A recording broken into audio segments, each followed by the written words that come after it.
Morning guys, ito ang ulam natin, daing na bangos. Ayan siya, kapiprito ko lang. At saka ito sa luyot na may tulingan ba yun pa o tabakol. Ayan, sa luyot.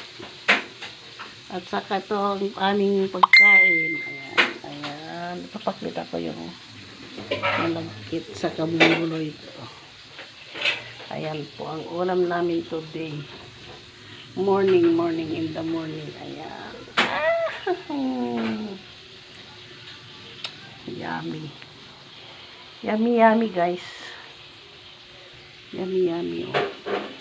Tapos sinangag. Almusal in the morning. Ayan na siya. Okay. Bye-bye. Bye-bye.